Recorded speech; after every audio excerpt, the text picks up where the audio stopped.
Owaisi factor की वजह से ही महागठबंधन को सीमांचल में ऐसा झटका लगा। इस बीच आज जो नंबर का दिन है, नतीजों का दिन है, और ये मरीन ड्राइव है पटना का। ये तस्वीर आप देख रहे हैं सभ्यता द्वार की, पटना का सभ्यता द्वार। पटना सभ्यता द्वार से भी नंबर आपके सामने आएंगे।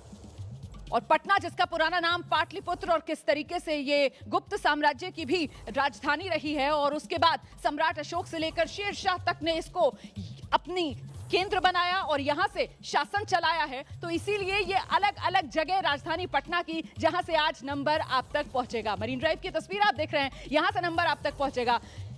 और ये गोलामपुर पटना, और वहां से भी नंबर आप तक पहुंचाएंगे। बिहार की कुल 243 सीटें हैं। पिछली बार का यह आंकड़ा जेडीयू, माफ कीजिएगा, जेडीयू प्लस मतलब एनडीए 125 था, और महागठबंधन जो है तब 110 पर रुक गया था। हालांकि दोनों के बीच जो वोट शेयर था वो करीब करीब बराबर का 37% के आसपास दोनों का वोट शेयर था। और वोटों की संख्या जो अक्सर तेजस्वी यादव की तरफ से गिनाई जाती है कि साहब महज 12,000 वोटों का फासला रह गया था और हम पिछड़ गए, और उसमें भी वो फाउल प्ले का बार बार जिक्र करते हैं। लेकिन इस बार ये जो भारी मतदान हुआ है, इससे किसका बनेगा काम? देखिए, वोटों की गिनती अभी शुरू होने वाली है। ये शाम तक ये पता चल जाएगा किसका बनेगा काम। लेकिन तमाम जो एग्जिट पोल आए हैं, हालांकि वो 2 दिन पहले आए थे और चर्चाएं उसी पर हो रही हैं, मुझे लगता है कि कमोवेश नतीजे उसी ओर जाते हुए दिखाई पड़ रहे हैं। तो जो भारी मतदान हुआ उसमें कहीं ना कहीं एनडीए को ज़्यादा फायदा जाता हुआ दिखाई पड़ रहा है।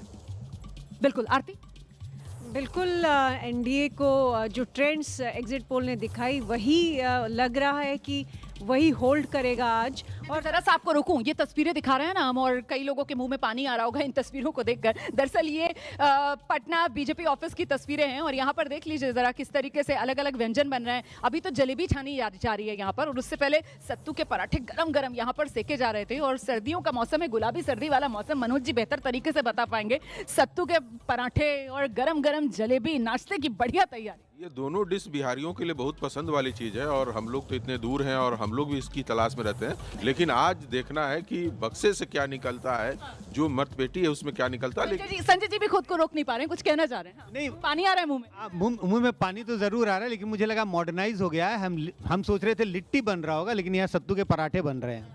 थोड़ा सा मॉडर्नाइज, यही तो विकास है ना जिसका दावा नीतीश कुमार करते हैं। बदला है बिहार, बिहार में एक बार फिर नीतीश सरकार। हाँ, ये विश्वासी के, जैसे अभी संजय जी ने बोला, आपने भी बोला कि विश्वास और जो लाभार्थी है ये दोनों के बीच में है। तो नीतीश का चेहरे के ऊपर जो बिहार की जनता ने विश्वास किया है, और इस बार लगता है जो हम लोग के एग्जिट पोल में भी आया है कि वो नतीजे भी उसी तरह से आएंगे। मैं तो बार बार कह रही हूँ, आनंद विजय सर हमारे साथ आ गए और उन्हीं से एक रिएक्शन लेंगे। ये 2025 बिहार चुनाव नीतीश नाम केवलम, अभी तक तो ऐसा ही लग रहा है, एग्जिट पोल के आंकड़े भी यही बता रहे हैं। यही होने वाला है क्या?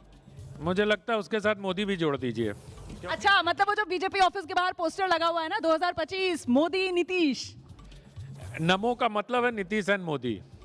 अलग अलग जगह पे, जैसे आंध्र प्रदेश में कहते हैं नायडू मोदी, तो यदि मोदी की जो व्याप्ति है ना देश भर की, सब उनके साथ अपना नाम चिपका के आगे चल देते हैं, तो बिहार में नीतीश और मोदी का जादू चलने वाला है। और मुझे लगता है कि मैं बहुत चैनल पर सुन रहा हूँ, एक बात कह देता हूँ, चूंकि आप भी महिला हैं, सब लोग ये कह रहे हैं 10,000 रुपये दे के महिलाओं का वोटर टर्नआउट बढ़ गया है। ये बिल्कुल गलत बात है। नीतीश ने महिलाओं को 2005 से नर्चर किया है। 2005 में साइकिल देना, उसके बाद स्थानीय निकाय में 33% ये आरक्षण देना, फिर 7 निश्चय में महिलाओं के लिए, और अब 10,000 रुपये उद्योग या कुछ कामकाज शुरू करने के लिए। तो एक बड़ी लंबी प्रक्रिया है कि उन्होंने अपनी एक कंस्टिट्यूएंसी बनाई। जो लोग सिर्फ ये कहते हैं कि 10,000 रुपये दे दिए और आगे, वो बिहार की महिलाओं का अपमान करते हैं। लेकिन फिर भी ट्रिगर पॉइंट तो इसको माना जा रहा है ना, और मैं बार बार इस बात को दोहरा भी रही हूँ, बिहार में जो आम जबान में कहा भी जा रहा है कि ये चुनाव बिहारी 10,000। डेफिनेटली ये एक मतलब इस चुनाव के लिए मुद्दा है कि महिला वोटरों के पास पैसे गए हैं, पर उसके अलावा जो वहाँ के यूथ वोटर्स हैं, उनका जो अलग इशू था कि उनको एम्प्लॉयमेंट नहीं मिल रहा स्टेट के अंदर, तो जन स्वराज ने इशू उठाया कि हम लोग बाहर जाते हैं, लोग यहाँ के लोग